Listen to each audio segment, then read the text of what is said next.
Hello, everyone. Welcome to another episode of Dan Tony Sports. My name hasn't changed. I'm still Dan Snyder, joined tonight by Dan O'Shea, Tony Casper, and Dan Beebe. Gentlemen, all four are back. How's it going? Good. It's going well. Lovely. Perfect.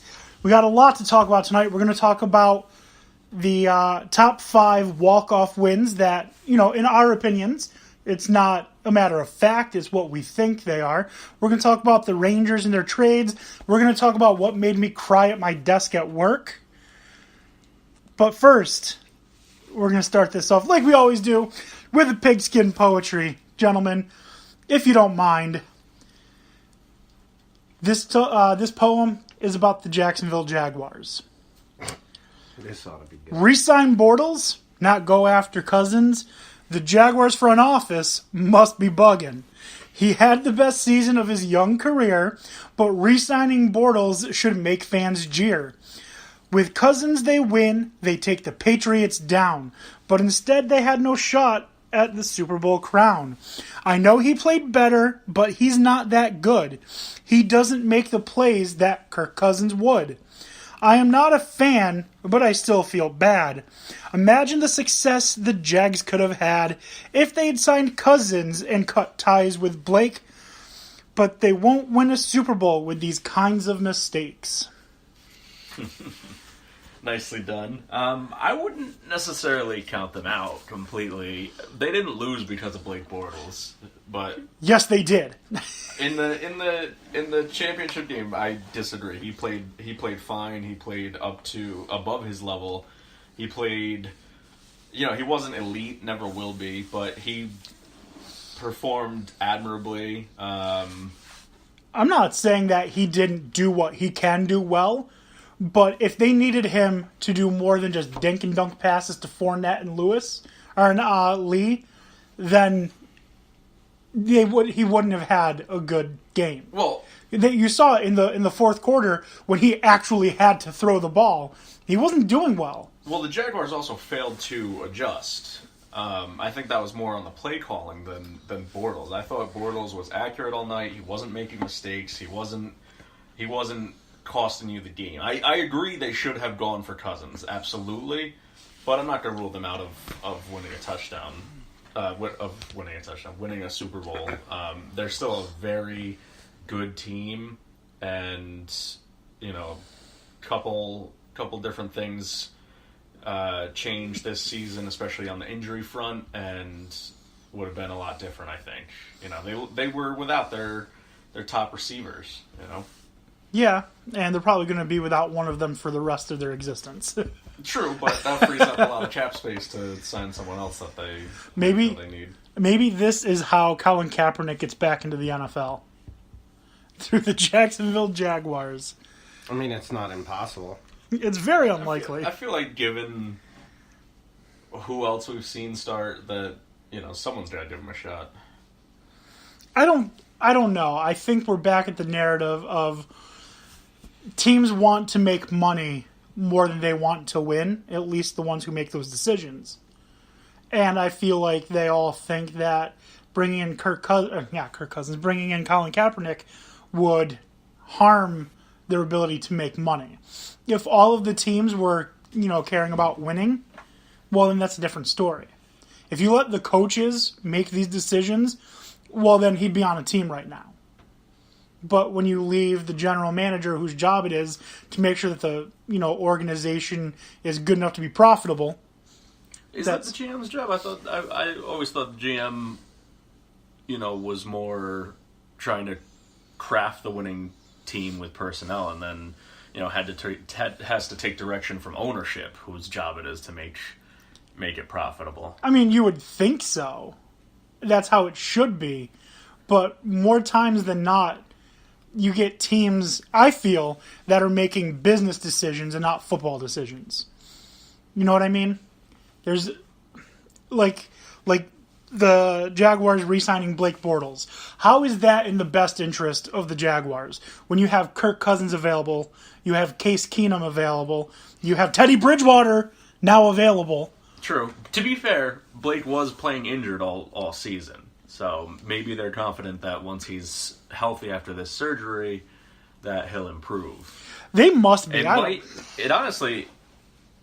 It could account for some of the issues he had this season, because he has been more accurate previously, not much more accurate, but I mean, he's.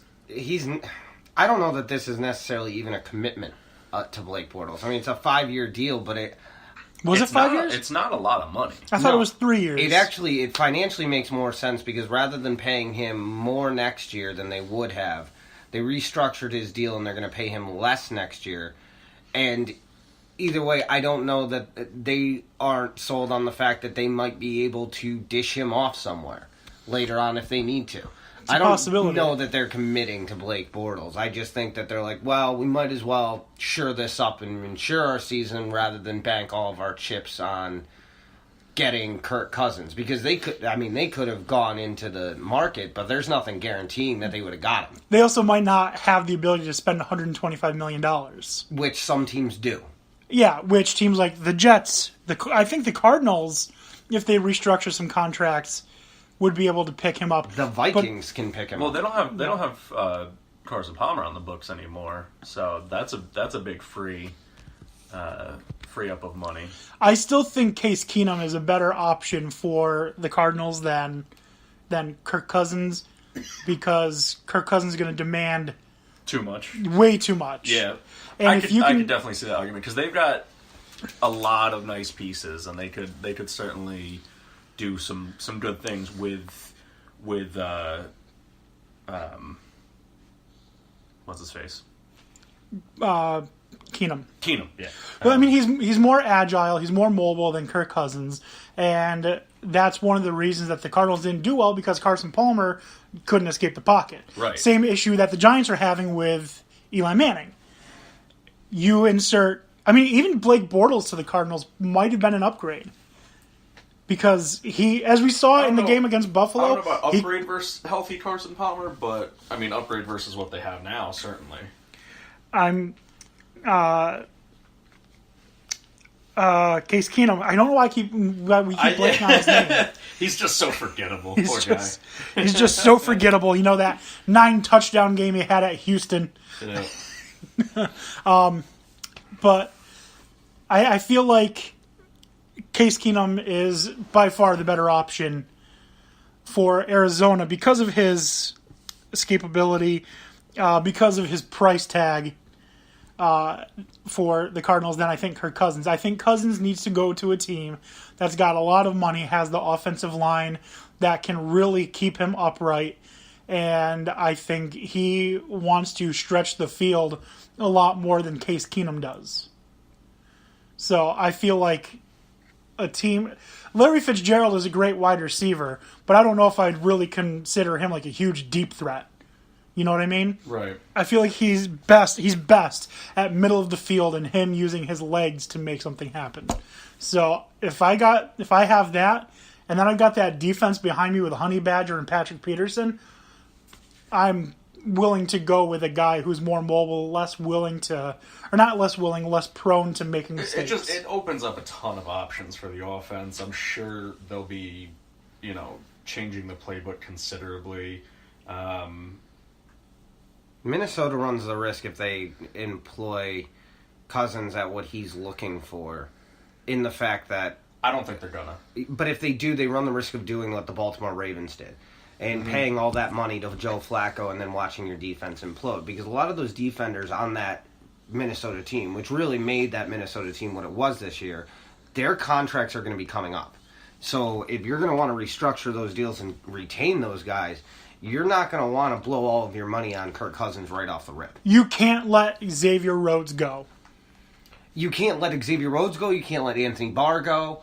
There's a lot of guys on that defense that you need to retain if you want to have that monster defense that you're known for.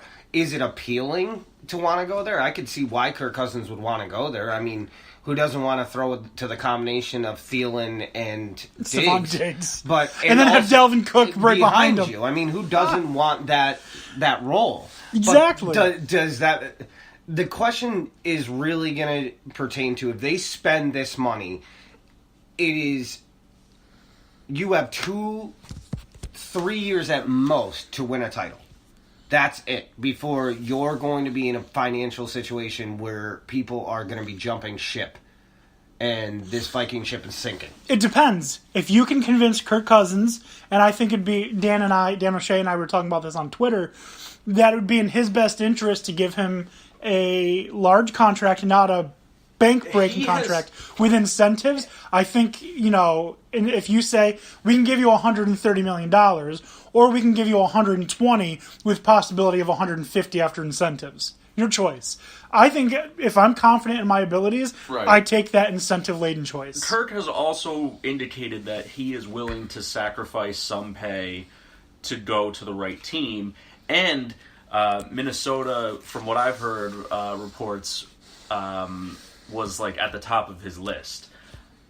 I think he's going to Minnesota. That's who, if I'm a betting man, that's who I'm betting on who he joins this offseason. And it's not going to be for the amount that the Jets would give him, that the amount the Browns would give him.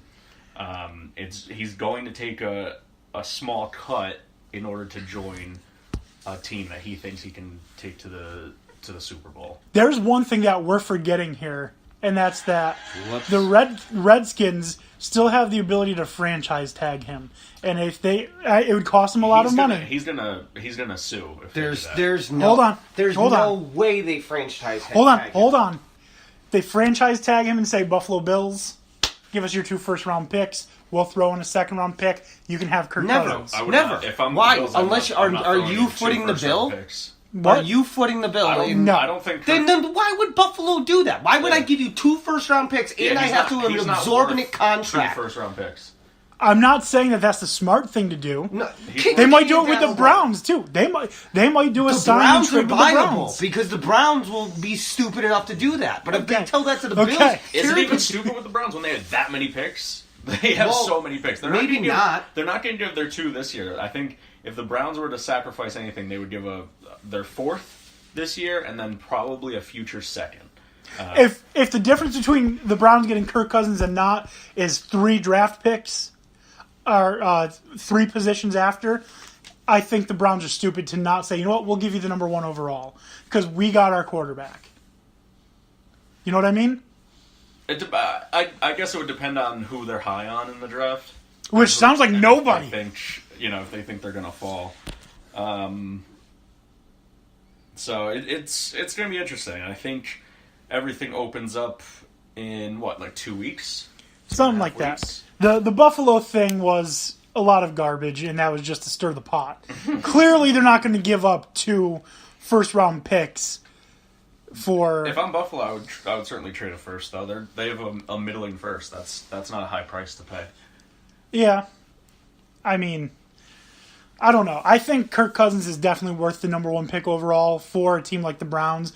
Now, if it were like the Steelers, who somehow through trades previously got the number 1 overall pick, well, then absolutely not. There's no reason to overspend for Kirk Cousins when you've got, potentially 2 years left with Big Ben who can groom the quarterback of his choice. You know what I mean? Mm-hmm.